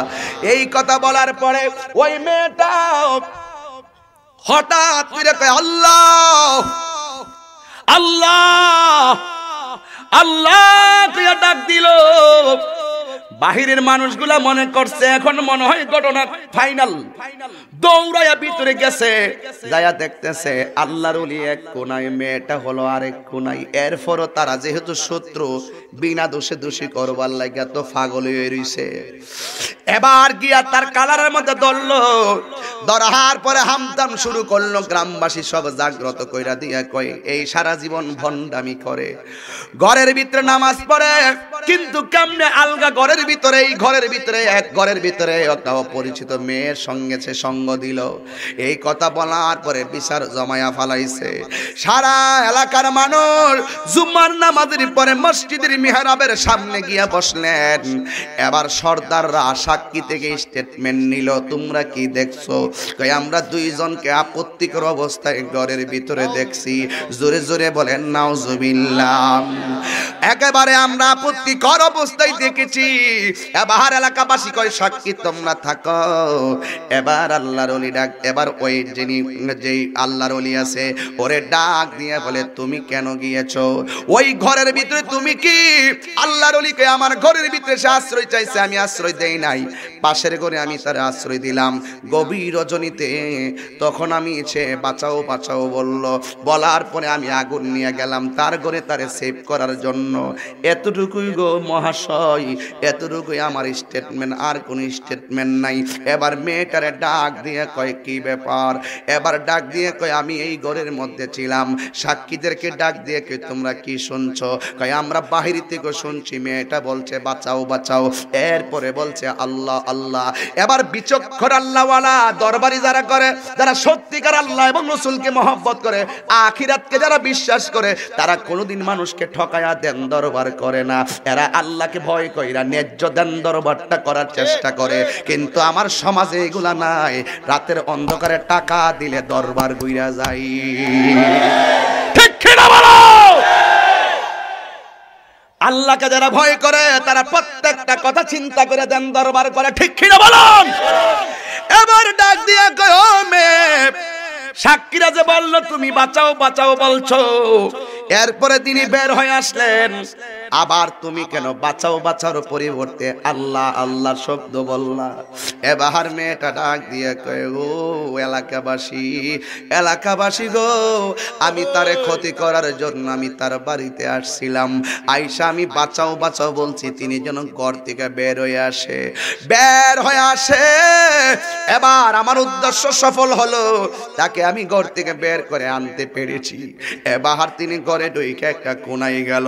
আমি তারে ওই টেবিলের মধ্যে বৈশা বৈশা আমার দিকে তারে আহ্বান করলাম, কিন্তু সে আমার দিকে আসে নাই। আমি তখন আল্লাহ আল্লাহ কেন করছি জানেননি? আমি তাকায়া দেখলাম লোকটারে যতই বলি আমার কাছে আসো, লোকটা চোখটা বন্ধ কইরা বাম হাতের মধ্যে কুফিটা লইয়া ডান হাতটারে আগুনের উপরে রাখিয়া দিয়া আমার আল্লাহর একটা আমার আল্লাহর একটা ডাক মারছে, ডাক মারছে। আমার আল্লাহর ডাক মারা কি কইছে জানেননি? ওই যে আল্লাহ কইছে, ইন্নাল ফুজ্জার আলা ফি জাহিম। ওই লোকটার দিকে যখন তাকাইছি, আমি তাকাইয়া দেখলাম লোকটা বাম হাতের মধ্যে কুফিটা লইয়া ডান হাতটার আগুনের মধ্যে দিয়া আমার আল্লাহর ডাক দিয়া গিয়ে, আল্লাহ আমি তো জানি দুনিয়ার আগুনের চাইতে জাহান্নামের আগুন বড় ভয়ঙ্কর।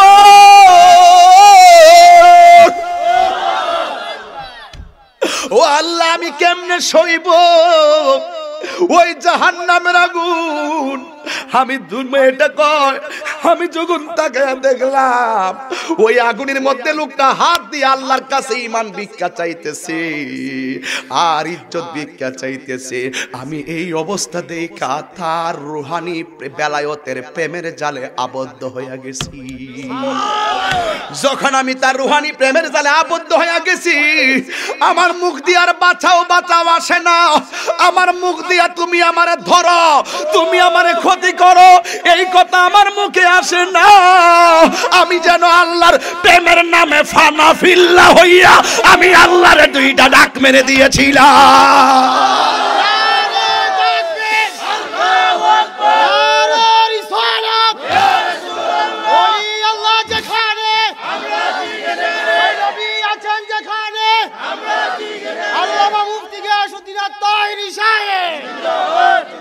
দুইটা হাত তুলেন, দুইটা হাত সোজা করে আমার সঙ্গে বলেন, কখনো তোমাকে যদি ভুলি হেদায়েতের আলো জেলে নিয় কাছে তুলি। হাত লড়াইতে কষ্ট হয় আপনাদের? কখনো তোমাকে যদি ভুলি হেদায়েতের আলো জেলে নিয় কাছে তুলি। দয়া করো মায়া করো, দয়া করো মায়া করো, ও হে দয়াবান তুমি রহমান, তুমি মেহেরবান। মাইক ঠিক করো। তুমি রহমান, তুমি মেহেরবান, অন্ধ গহনা শুধু তোমার গুণ গান। জনম জনম যদি গাই তোমার মহিমা গো শেষ হবে নাহি।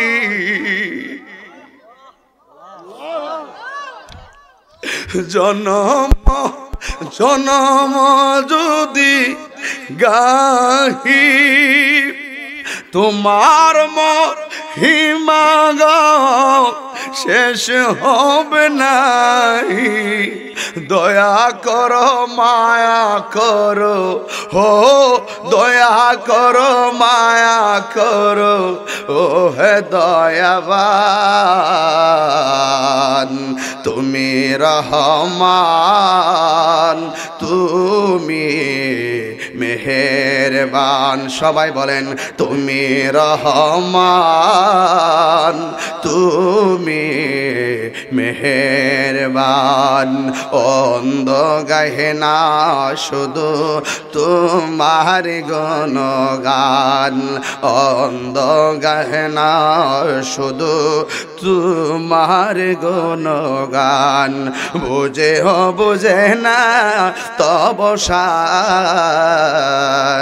তুমি রহমান তুমি মেহেরবান একটা জবান বন্ধ রাখবেন না চিৎকার মেরে কন্যা আল্লাহু আকবার তোমার কথা শুনলাম তোমার কথাও শুনলাম বিচারকরা ডাক দিয়ে কয় ও আল্লাহর বান্দা তুমি যে আগুনে যদি হাত দিয়া থাকো তোমার হাতগুলো তো পোড়া থাকবে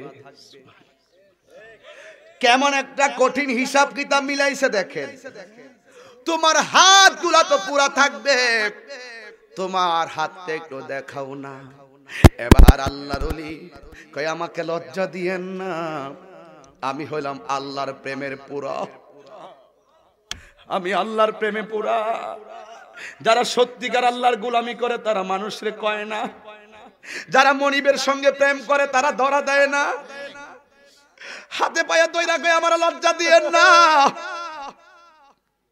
হাতে পায়ে দইরা কয় আমার লজ্জা দিয়েন না করে হাত গুটাইয়া রাখছে ছয়টা বন্ধু ডাক দিয়া কয় বন্ধু সত্যি কইরা কো হাতটি দেখাও যেই ছয়টা বন্ধু বিরুদ্ধে দাঁড়াইছে ওরা ডাক দিয়ে কয় বন্ধু হাতটা দেখাও আল্লাহর বন্ধু এমন ভাবে হাতটা যখন ধরছে ধরার পরে দেখতেছে হাতটা পুড়তে পুড়তে হাড্ডি পর্যন্ত লেগে গেছে এরপরে চোখের মধ্যে কোনো পানি আসে না কষ্টের কোনো ছাপ নাই জিজ্ঞাসা করতে যে তুমি বুঝি এই ব্যথার জন্য কাঁদতেছো কয় না আমি ব্যথার জন্য কাঁদি না আমি যে শুধুমাত্র গড়টা ঢুকছি এই জন্য আমি আল্লাহর কাছে কি জবাব দিমু আমি ওই আখিরাতকে ভয় করে আমি কাঁদতেছি এবার মেয়েটা ডাক দিয়ে কই হুজুর হুজুর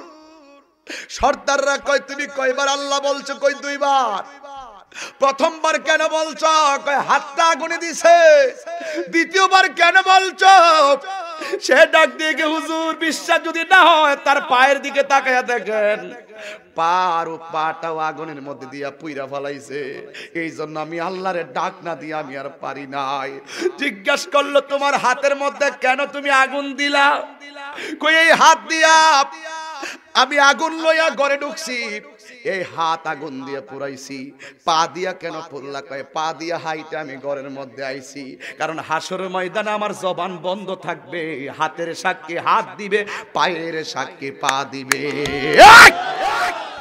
আল্লাহু আকবার আল্লাহু আকবার এটার নাম হলো তাকওয়া এই প্রকৃতির মানুষ যারা এরা হাসরের ময়দানে উঠবে এরাই হাসরের মাঠে আল্লাহর আরশের নিচে ছায়া পাবে সুবহানাল্লাহ বলেন আমার নবী বলেন হাসরের ময়দানে সবাই উলঙ্গ অবস্থায় উঠবে আয়েশা বলে নবী গো একজনকে আরেকজন দেখলে তো লজ্জার ব্যাপার আমার নবী বলে আয়েশা না রে না না রে না ওই দিন একজন আরেকজনকে দেখবে তো দূরের কথা ওই দিন একজন আরেকজনকে দেখতে পারবে না কারণ কবর থেকে ওঠার সময় গাঁটটা বাঁকা কইরা দিব ওই হাসরের মাঠে একটা মাত্র লোক জান্নাতের কাপড় পরে উঠবে সেই লোকটা হলাম আমি রাহমাতুল লিল আলামিন কেমন নবীর উম্মত তুমি আর আমি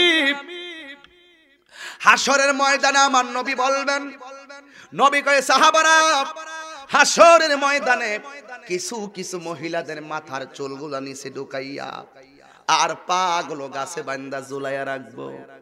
মাথার নিচ দিয়া এমন ভাবে জাহান্নামের আগুন দেওয়া হবে, মাথার খুলিটা খুলে যাবে।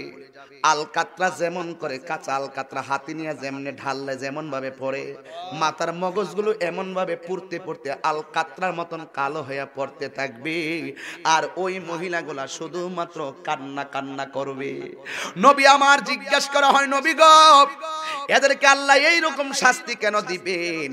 আমার নবী বলেন, যারা বেপরদায় চলাফেরা করবে এদেরকে এমন ভাবে শাস্তি দেওয়া হবে। এ আমার চিনারের মা, ও চাপুরের মা, কথাগুলো কেন বলছি? শুধু বোঝার জন্য বলছি গো মা। জান্নাত তোমার লাগে অপেক্ষা করতেছে, 4টা জিনিস তোমার লাগবে। 1 নম্বর, তুমি কোরআন তেলাওয়াত করবে বেশি। 2 নম্বর, তুমি 5 ওয়াক্ত নামাজ পড়বে। 3 নম্বর, তুমি রমজানের রোজা রাখবে। 4 নম্বর, তুমি স্বামীর খেদমত করবে, নিজেকে হেফাজত করবে। আমার আল্লাহর হাবিব বলেন, এই গুণগুলো যেই মহিলার মধ্যে থাকবে, আমার আল্লাহ রাব্বুল আলামিন তার জন্য হাসরের ময়দানে 8টা জান্নাতের দরজা খুলে দিবে। এই কথাগুলো কেন বলছি? বোঝার জন্য বলছি।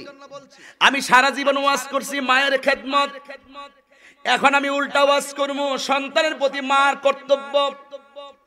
আজকে হবে উল্টা ওয়াজ, সন্তানের প্রতি বাবার কর্তব্য। আমার দেশের মধ্যে সন্তান যখন পেটে থাকে, সন্তান মার কাছে একটা দাবি থাকে, আম্মা আমি তোমার পেটে আছি, তোমার মুখ দিয়া খারাপ কথা বললো না।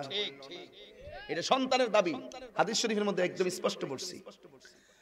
সন্তান পেটের ভিতর দিকে কামনা করে, মা আমি তোমার পেটে আছি, চোখ দিয়ে তুমি খারাপ কিছু দেখো না।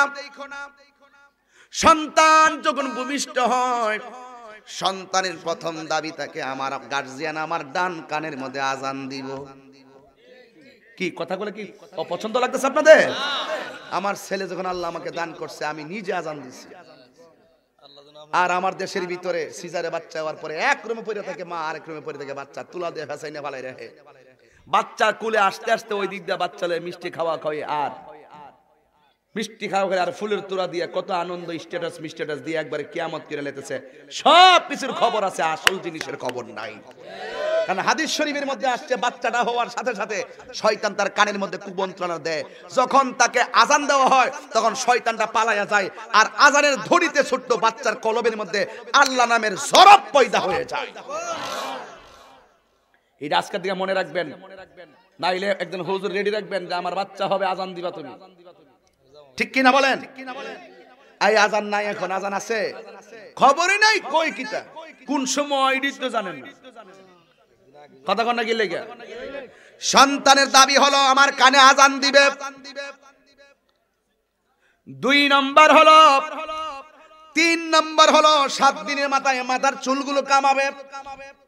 এরপরে তার আকিকা করবে, সুন্দর একটা নাম রাখবে। আর 7 বছর আগে সন্তানের দাবি হলো ওই সন্তানটাকে কোরআন তেলাওয়াতের সবক দিবে। বাংলাদেশে ফেরো থাকবার সময় ডাক্তার বানাবো, ফেরো থাকবার সময় ডাক্তার বানাবো। অকরে প্রেসিডেন্ট বানালি দিতেছে না, অকরে ওয়ারা ওই ডাক্তার একবার কিয়ামত। আমরা দেখেন বাচ্চা ভূমিষ্ঠ হওয়ার 7 দিনের মাথায় তার জন্য নামটা রাখা। আমার কাছে অনেক সময় আসে, গত ওই দিনও এক ওয়াজের মধ্যে আসছে, হুজুর আমার মেয়ে হয়েছে পরশুদিন মাধবপুর দলগাঁও, আমি নাম দিয়ে দিছি সিদরাতুল মুনতাহা, মেয়ের নাম একজনকে দিলাম আর কি। জীবনে অনেক নাম আসে, আমি কই থাকতে ইসলামে একটা নাম দেই, খাদিজা রাখো তোমার মেয়ের নাম।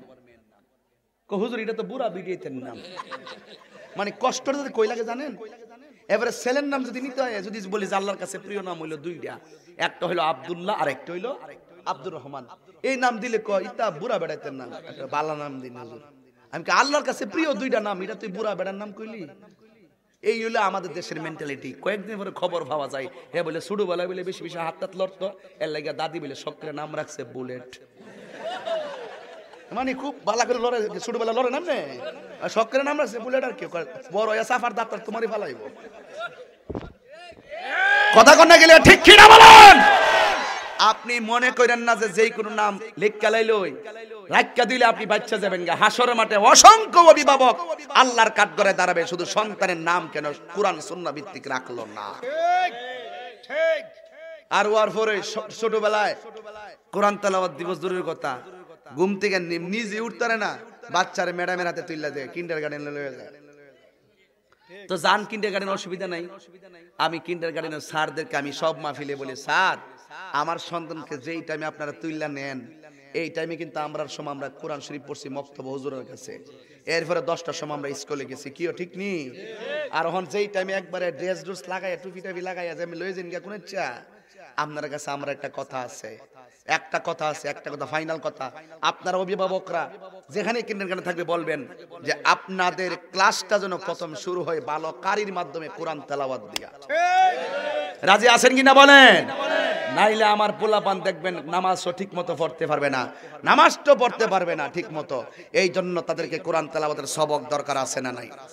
এরপর আপনি ইঞ্জিনিয়ার হন, একদম বড় প্রেসিডেন্ট না জিরামন সিডাওন, আমাদের কোনো আপত্তি নেই, কিন্তু কোরআন তেলাওয়াত বাধ্যতামূলক। কথা বলেন ঠিক না বে ঠিক?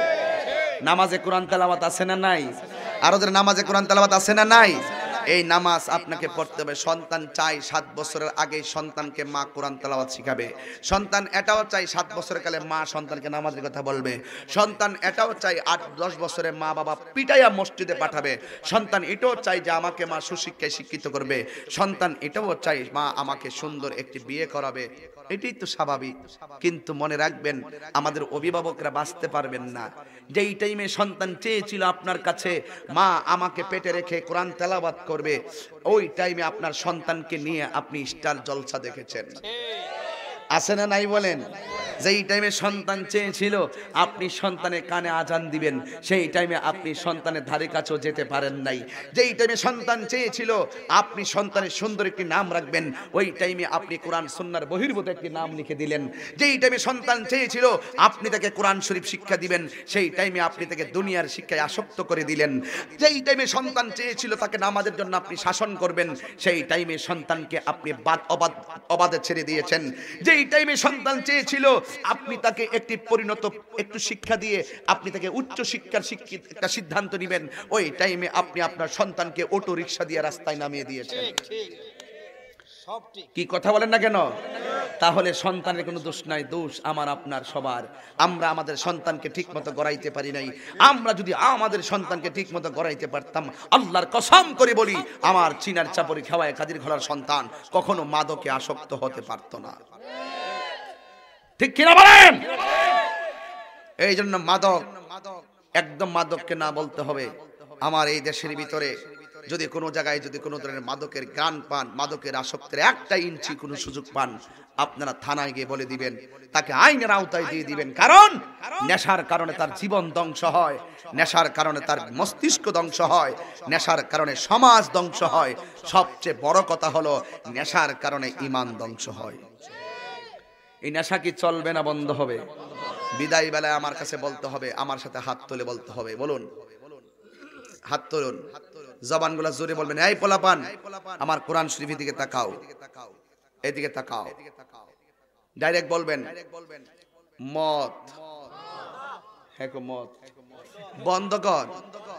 যেমনি মদ আর মদ কইছেন মনে হয় দিবার লেগে কইছেন, মদ বন্ধ, জোরে হবে মদ।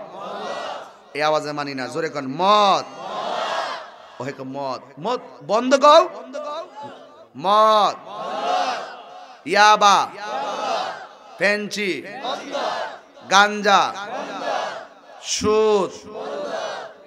সুদ আছে নিও? হ্যাঁ, সুদ কুট্টি রে কিতা করতাম রে। সুদ কুট্টির কারণে আমার দেশের গরিব আরো গরিব হইতাছে। কথা কন্যা গিল্লে গিয়া আমার দেশের গরিব আরো গরিব হইতাছে। অথচ আল্লাহ কোরআনে বলছেন কর্জে হাসানার কথা। আপনার যদি টাকা বেশি থাকে আপনি তারে ধার দেন, 1 মাস সরে দিলে প্রয়োজনে 2 মাস সরে দিব, ঠিক নিও? আর যদি বেশি টাকা থাকে আপনি তারে দান করে দেন। আপনি যে তারে শর্ত দেন 1000-100 টাকা, ইদানিং দেখা যাইতেছে কি জানেন নি, আগে তো সুদ খাইছে বেড়াইতে, এখন বিড়াই তো খা, বিড়াইতে টেহা লাগে। আপনি জানেন না বাজান? আপনি জানেন না? ও জানেন না? বাপরে বাপ, বাপরে বাপ। দেখছি আমার শরীরে কে সিনার কিসের কালেকশন? আওয়াজ ছাড়া কোনো কথা নাই, কালেকশন হবে না। চীনের কালেকশন লাগবে না, চাপুরেও কালেকশন লাগবে না, খেয়াওয়ে কালেকশন লাগবে না। দুইটা ফ্যামিলি ইচ্ছা করলে মাহফিল করতে পারে। ইত্যা আমি মানি না, তা বাদ ফাও। কথা কয়েন না, কথা কয়েন না। নো এরপরে আপনারা একলা সব নিতেন কিনলে গিয়ে হগল তোর সব নিয়ে কিছু কালেকশন করুন। সবাই সব আগে হোক নাকি কেউ বাজান আমার কি ব্যাপার? ও এটা গজল গাইবার লাগে।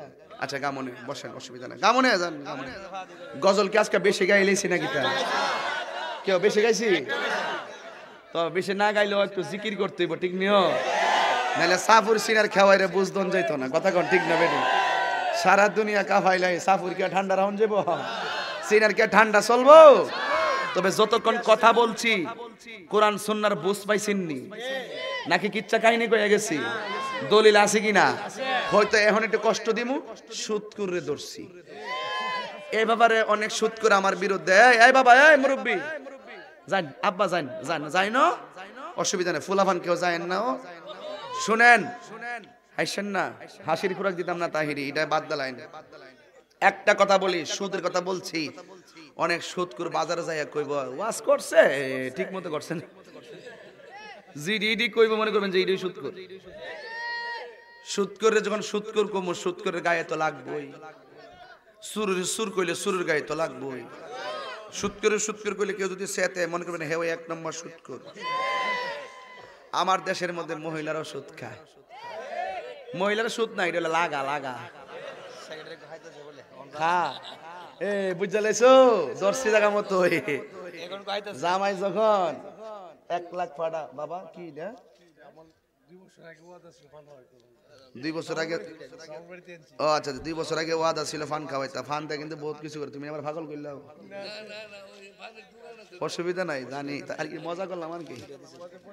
আচ্ছা হইব না, ফান খামনে যা থাকে কফালে কত হইব সকালে। যদি কোনো সমস্যা হয়ে যায় তার সিনে রাখেন, খেয়ে ভিডিও করে রাখ ধরিস কি দিমু রাখ, একটা খাইস তুই নে, একটা খাইলে এই দুটো নাকি এক ফান হয় নয়, একটা তুমি খাইলাও আর একটা আমি, তুমি একটু আগে খাইয়া দেখো কেমন, তুমি মরলে পরে আমি খাইতে বাজার কই রাগ করেন না। সুদের কথা কইতাছি তো, একটু হালকা ওয়াশ করে দেওয়া যায়, ঠিক নিও। এত কিন্তু ওয়াশ করছি, এখন একটু ওয়াশ করি। সুদ একটা মারাত্মক ব্যাধি, কথা কন ঠিক কি না কন? করোনা মহামারী কি মনে করি এমনি আই ঘুরছে? সুদটারে একবারে নরমাল মনে কইরা উপেন খায়, উপেন। জামাই ফাড়া 1 লাখ, কত 1 লাখ, 1 লাখ ফাড়ানোর পরে ব্যাংকে ফাড়াইছে। এইটা গেলাম তাই তুই লইছে কোন সময় আইন নাকি তা জানেন নি? 1 লাখ টাকা লাগাই লিছে না, 1000 100 1000 কত 10,000 গণই দিয়ে জানাস না 2000 বছর লাগে 10,000 1 লাখে 5 মাসে জামাই 5 মাসের ফোনটা করে টিয়াড়ি রাখ শুনি না আছে কো আপনি কিতা কইন, আপনি আমার তো অবিশ্বাস করুন, আপনি টিয়া তো জায়গা তো লাভ হইছে কত, তো 10 মাস জায়গা কত লাভ হইব? তো এই 10 মাস পরে জামাই যদি ক টিয়াটা কিতা খাইলেছ, এই বউখানে ডাইরেক্ট কইব তোমার টিয়া নৌকা, তোমার টিয়া লাগতো না, তুমি যা শুরু করছ। বিডির 1 লাখ আছে না, অসুবিধা কি? কথা বলেন ঠিক কি না বলেন? হারামের মধ্যে আরাম নাই। যখন এই বউ পলিসি কইরা টেহা সুদের উপর লাগাইয়া বউ স্বাবলম্বী হবে, মনে করবেন এই দাম্পত্য জীবনের উপরে খোদার গজব নামবে, ঠিক কি না বলেন? আমরা হালাল খাবো, প্রয়োজনে গাছ তলায় থাকবো, কিন্তু হারাম খাবো না। কি আমার কথা রাগ করছেন আপনারা? শুনেন একটা কথা বলি, এই মাহফিলটার জন্য রাগ করেন না বাজান, আর রাগ করে গেতে আমরা এলাকার ম্যাক্সিমাম আমার চোখে থেকে বহুত মসজিদের সভাপতি সুদখোর। ইতানটা কি লেগে সুদখোর মানে আমি বুঝলাম না কিছু, আছে না নাই কম? আমরা এলাকাত না, ইতা না ওই অনেক জায়গায় পাওয়া যায় এরকম, আর থাকলে তো হে ওই কথা কন ঠিক না বেটি? না নামাজ পড়ে না, উনি তো ডাকা, উনি খুব ব্যস্ত মানুষ না, ওনার আব্বা ডাক্তার না সভাপতি বানাই, উনি কো আমার কেড়ে তো সময় আছে, আমি তো ঢাকা থাকি, মাসে একবার আসবো, কিন্তু আইসা নামাজটা যখন দাঁড়ায় না তখন গিরার নিচে ফ্যানটা ফইরা রাখে আর নামাজ পড়ে যায় এমনি। আর সালাম তো দিতে ফিরাইতে তো পারোই না, এমনি এমনি এমনি এমনি। আয় হায় হায় হায় হায় হায়, আল্লাহর ঘর হলো সবচাইতে পবিত্র জায়গা। এই পবিত্র জায়গায় হারামখোরদের জায়গা হবে না। করোনা কেমনে এসে মনে করো, আল্লাহর রাস্তায় পায়ে মাছ দিয়ে কই মসজিদের সভাপতি যার মুখে দাঁড়িয়ে আছে 5 ওয়াক্ত নামাজ পড়ে, লোকটা গরিব হইলো মাছ মেরে খাইলো, এই লোকটারে যাচাই বাছাই করে সভাপতি বানাইবেন। সুদ করে টেহা দিয়ে আমরা মসজিদের টাইলস লাগতো না। আমরা মসজিদ কার ঘর? আল্লাহর ঘর না? আল্লাহর ঘর আল্লাহ 100 বছর পরে হইলে ব্যবস্থা করবো, কিন্তু হারাম টাকা লাগাইয়া মসজিদ বানাইবেন আর আল্লাহর কাছে আপনারাই জবাব দিতে। এটা সোজা কথাই বইলা দিয়ে গেলাম, আপনাদেরকে রাগ করলেন আর যেটা করেন সেটা করেন, কি অসুবিধা নাই, আমরা হারাম খাবো না। এখন আসেন একটা লক্ষণ, হুজুর এর নগদ করবেন না বাকি করবেন? বাকি, নগদ দরকার নাই, নগদ দু জিটা তাহলে একটা করেন না, নগদ তাহলে আমি নগদটা করি, বাকিটা বাদ। সবাই বাড়িটারি লেখা লইলে না, অসুবিধা কি? দেন কলম, দেন কয় বাজান, রাগ নাই গুসা নাই, আমরা পরিপূর্ণভাবে আল্লাহর সামনে দাঁড়াইতে চাই, আমরা মুত্তাকি হয়ে দাঁড়াইতে চাই, আমরা আসামি হয়ে দাঁড়াইতে চাই না, ঠিক না বে ঠিক? একটু জিকির করলে কি আপনার কষ্ট হইবেন? গজল বেশি গাইছি নাকি লিগে আমার সময় অল্প, এই জন্য আমি ওয়াজ করছি। আজকে আমি ডান্ডা বেমে গেছি না, ডাইরেক্ট ওয়াজ করছি। এখন একটু আমি কালেকশন করুন বিসমিল্লাহ জিকিরটার আগে 5 থেকে 5.5 মিনিট ঘড়ি কাটা ধরেন।